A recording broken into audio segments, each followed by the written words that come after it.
Hi, I'm Johnny from UltimatePaperMache.com. I just made a new dragon mask. And it's really wet because I just painted it just like 2 minutes ago.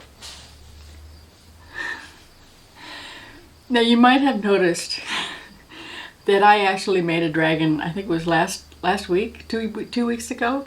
I don't usually make the same kind of pattern or same animal 2 weeks in a row. That's kind of unusual for me. But I have two reasons for doing it this time. The first one is that a lot of people asked me if they could somehow alter the pattern for the first dragon so that they could wear it as a mask.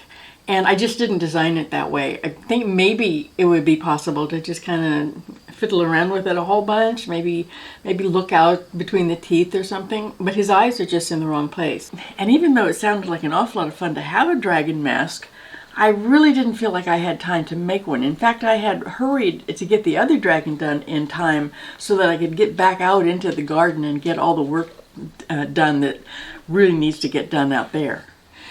And then, last Tuesday, I think it was, I woke up with COVID. Really, really mild case. I mean, I had like two symptoms. A tickle in the back of my throat that made me sound kind of funny. And I wanted to take a nap, like 4 or 5 times a day. I wanted to sleep a lot. So that meant that I wasn't going to be working outside in the garden like I was supposed to. I have tons of tomatoes, just picked another 5 gallons of them today. I need to move a whole lot of compost. I need to dig up my potatoes. I need to harvest my squash. I've got about 50 of them. But that wasn't going to happen. I was going to stay in the house, and even though I didn't feel sick. So I decided that something I could do that doesn't take any shoveling whatsoever is to design another dragon, and this time put the eyes in the actual right place for people to be able to see out. So that's what I did. I really had fun putting the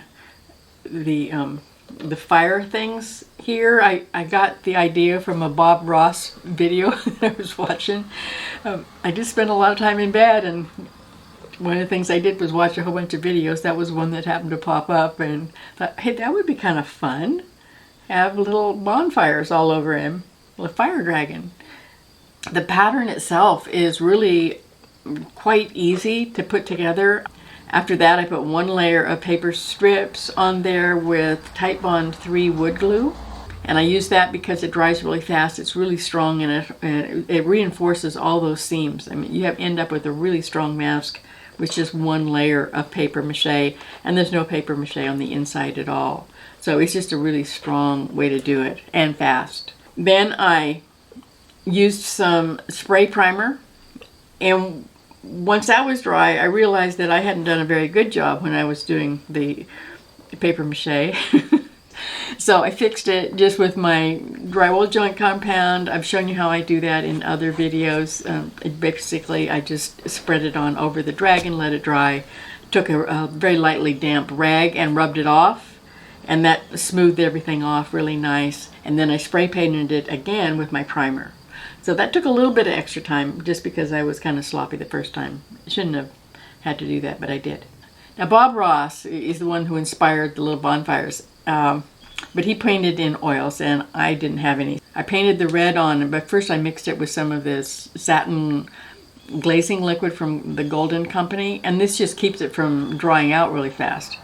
When I put the yellow on with the knife, I was able to drag it through the wet red, and that's what gave that kind of flame look to it. I mean, I think it looks like flames. Now really the only thing he needs is a spray of some clear coat just to seal in that paint. I'm going to give it a day before I do that, just because it's kind of nice to let the acrylic paint cure before you put the final finish on it. And after that, he's done and he's ready to go trick-or-treating. Now tell me what you think, by the way. I'm seriously not entirely sure about the the way I painted him. Obviously, you don't have to paint him this way. You can paint yours any way you want to. I just thought it would be fun this time, and it was really fast. I didn't want to spend a whole lot of time painting him because Halloween is coming up, and I wanted to go ahead and get this pattern out so that you can use it if you want to. You can find it at ultimatepapermache.com/dragon mask. There's a small charge for it. You just download the pattern, print it out. You're going to need 4 cardboard cereal boxes. That's all it takes for this guy.